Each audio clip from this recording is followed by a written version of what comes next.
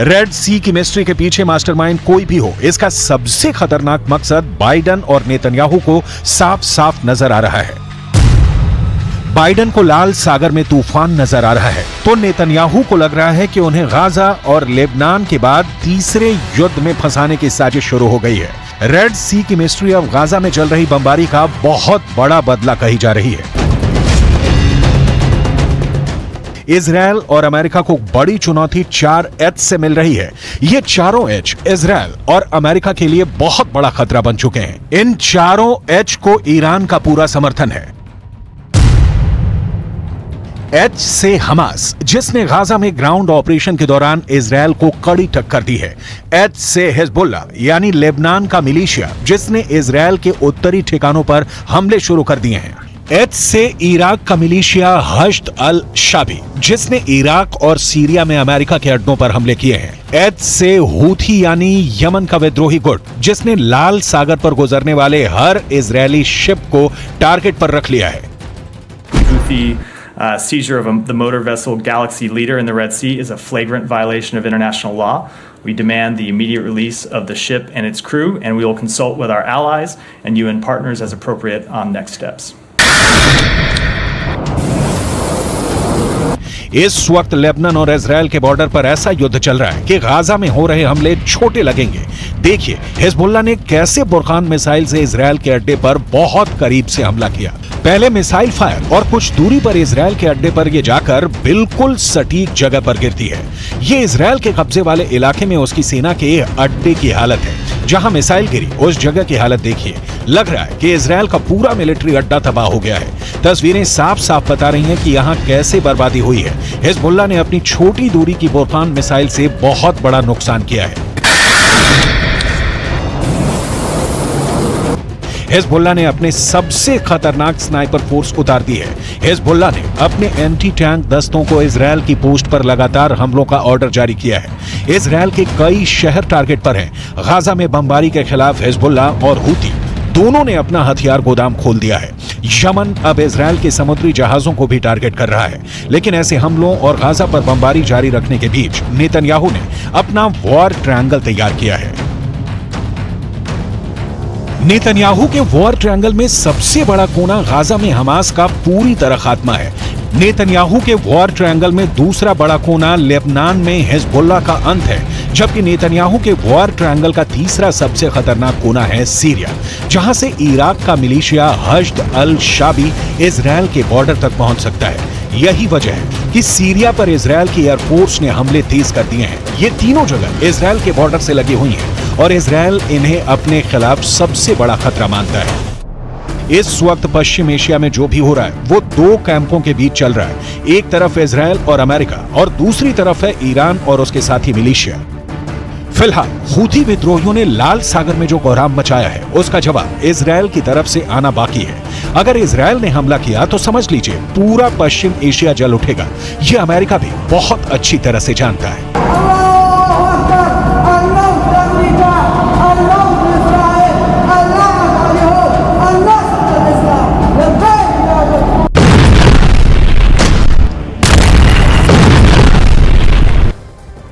Israel खुद पर हुए अत्याचार को ना कभी भूलता है और ना ही दुनिया को भूलने देता है। इसलिए दुनिया की नजरों में भले ही गाजा के अंदर सीज फायर चल रहा है, लेकिन इजरायल की सेना चुप नहीं बैठी है।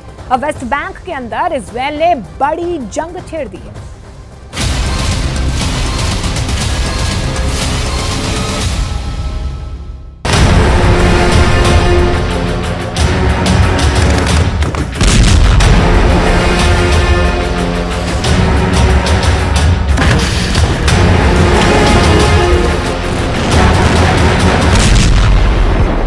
इजरायल ने गाजा पट्टी के अंदर संघर्ष विराम कर दिया है।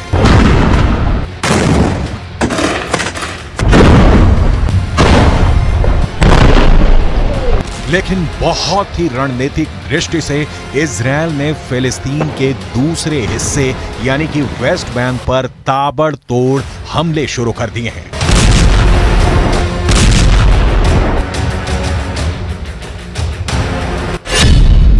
तमाम विशेषज्ञ अब ये कहने को मजबूर हो रहे हैं कि वेस्ट बैंक अब दूसरा गाजा बन चुका है।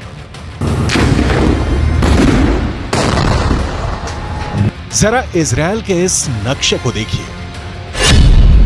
जेरूसलम के पास जो हिस्सा नजर आ रहा है वो वेस्ट बैंक है। यहां पर फिलिस्तीन की सरकार है जिसके राष्ट्रपति महमूद अब्बास हैं, जबकि इजरायल के दक्षिण की तरफ गाजा पट्टी मौजूद है। ये भी फिलिस्तीन का ही हिस्सा है।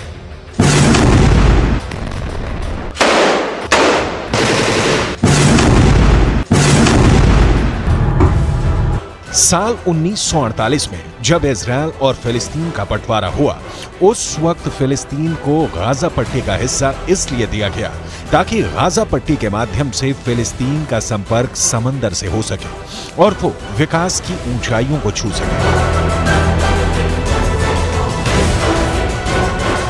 लेकिन गाजा पट्टी हमास के आतंकवादियों का एक किला बन गया और इसीलिए गाजा पट्टी पर इजरायल ने अब तक की सबसे बड़ी कार्यवाही की है।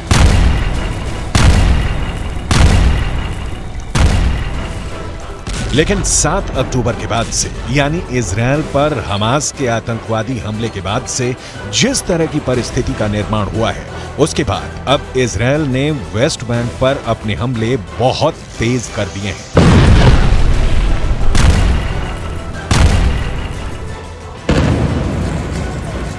फिलिस्तीन पर रिपोर्टिंग करने वाले अंतर्राष्ट्रीय अखबारों का दावा है कि 7 अक्टूबर से अब तक फिलिस्तीन के अंदर वेस्ट बैंक वाले इलाके में 237 लोगों की मौत हो चुकी है। यानी वेस्ट बैंक के अंदर इजरायल की सेना हर दिन करीब 5 फिलिस्तीनियों को मार रही है।